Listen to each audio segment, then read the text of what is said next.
Le vinyasa, c'est un enchaînement de postures synchronisées sur la respiration, un enchaînement de postures et de contre-postures.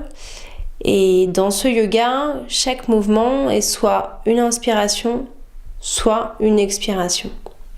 La première posture du vinyasa s'appelle Chaturanga Dandasana. Chaturanga, ça veut dire 4 membres et Dandasana, ça veut dire bâton. Dans cette posture, on est en appui sur les 2 mains et les 2 pieds et le corps est raide comme un bâton. La posture pour les débutants s'effectue les genoux au sol, on descend le dos droit en regardant droit devant. Et lorsqu'on a un niveau un peu plus avancé, on peut descendre dans cette posture, genoux éloignés du sol et jambes tendues. Pour savoir exactement à quel niveau on s'arrête dans la descente de cette posture, on peut placer une brique sous la poitrine. Ça permet de voir à peu près le nombre de centimètres jusqu'où on dirige la poitrine en direction du sol.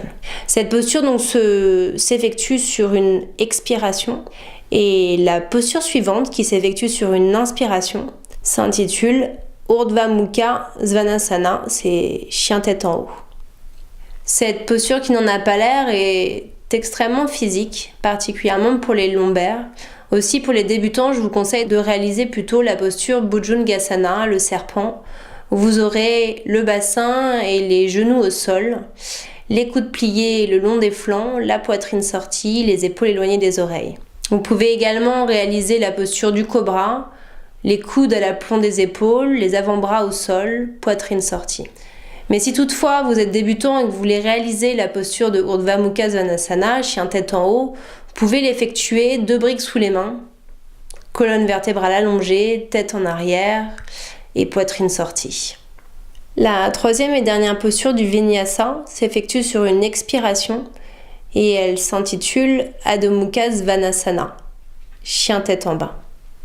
Dans cette posture, vous rentrez les pieds écartés largeur du bassin, les mains écartées largeur des épaules et vous dirigez votre poitrine vers les pieds, la tête vers le sol et vos ischions, vos os des fessiers vers le ciel. Les débutants auront du mal à garder les jambes tendues et les talons dirigés vers le sol. Aussi, je vous conseille pour démarrer cette posture de commencer à plier alternativement le genou gauche puis le genou droit. Puis de plier les genoux au maximum et de plaquer le ventre sur les cuisses et de diriger la poitrine encore plus vers les pieds. Enfin, il y a 2 postures qui peuvent t'aider à préparer la posture d'Adho Mukha Svanasana. La première s'intitule Adho Mukha Virasana. C'est donc une posture de chien tête en bas guerrier, puisque Virasana veut dire guerrier.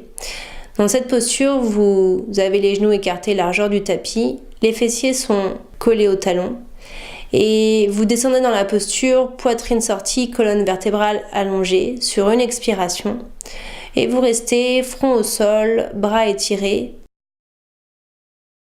Vous avez dans cette posture une extension de la cage thoracique qui est très importante et qui vous permet de bien préparer Adho Mukha Svanasana.